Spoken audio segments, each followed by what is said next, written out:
Bonjour à tous, Reda TV au salon de l'automobile aujourd'hui, Frédéric, pour vous montrer les nouveaux modèles qui sortent. Il y a des premières mondiales cette année. Oui, des premières mondiales comme chez Renault, dont la Capture et un autre modèle encore qui est sorti donc hier. D'accord, on a aussi Toyota d'ailleurs qui était le premier constructeur automobile à présenter des voitures hybrides. Eh bien, il s'est fait emboîter le pas par tous les autres constructeurs automobiles puisqu'ici on nous présente de nombreux modèles électriques et de nombreux modèles hybrides. Tout à fait, comme d'ailleurs chez Nissan qui a proposé hier donc son nouveau modèle 100% électrique. Voilà, Nissan qui est d'ailleurs juste derrière nous. Et puis on va aller faire un tour donc du côté des principaux constructeurs automobiles. C'est vrai quand même qu'ici il y a vraiment de nombreux modèles exposés. Tout à fait, David. Reportage salon de l'automobile de Genève 2011, c'est parti.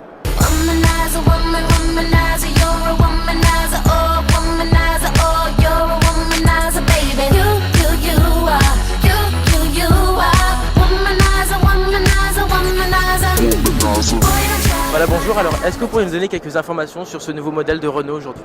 Sur la Capture, oui, en fait, c'est le deuxième chapitre de notre histoire de nouveau design. On a imaginé un cycle de vie. Première, c'était la Désir, on avait montré au mondial. Bon, ici, c'est la deuxième. En fait, c'est pour un jeune couple qui vont explorer la vie. Donc, une voiture qui est toujours très sensuelle, très sculptée. Donc, on a dit c'est un peu notre sprinter. Donc, elle est en train de bondir.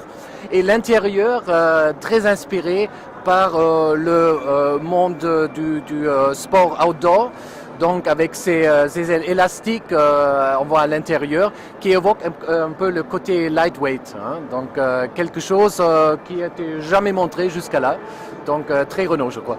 Alors bonjour, nous aimerions savoir qu'est-ce qui caractérise cette nouvelle Renault.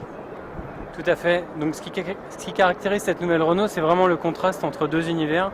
Donc un univers plaisir de conduite sur la partie avant, qui a des formes vraiment souples et sensuelles, et une partie arrière très modulaire et très joyeuse en fait pour les enfants. D'accord. Alors, comment marchent ces cubes? Alors les cubes, ils sont motorisés par 27 vérins électriques, donc ils sont tous uniques. Donc pour les faire marcher, l'idée est d'avoir un iPad sur la partie avant qui permettrait de contrôler toute la surface des cubes. Donc là pour l'instant, on a 4 scénarios disponibles. Donc là, le premier scénario est un scénario à coudoir central, donc ce qui permet d'isoler l'espace et d'avoir deux zones bien distinguées. Donc quand on active une autre fonction, les cubes se déforment, les cubes montent et on obtient une position rehausseur enfant, donc pour que l'enfant profite de l'espace qui lui est offert.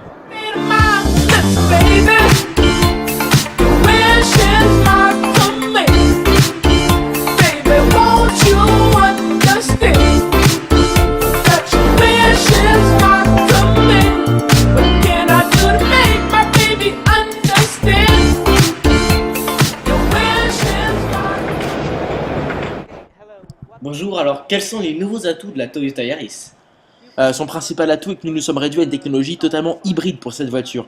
Elle sera disponible quand elle sera sur le marché. Nous n'avons pas de date pour l'instant.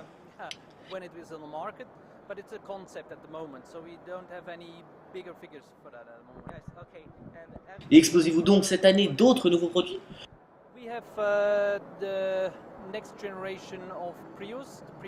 Nous présentons la prochaine génération de Prius, la Prius Plus. C'est la première où l'on peut s'asseoir jusqu'à 7 personnes, donc 7 sièges. Nous avons également la FT86-2, un concept qui sera disponible l'année prochaine dans la gamme des voitures sportives.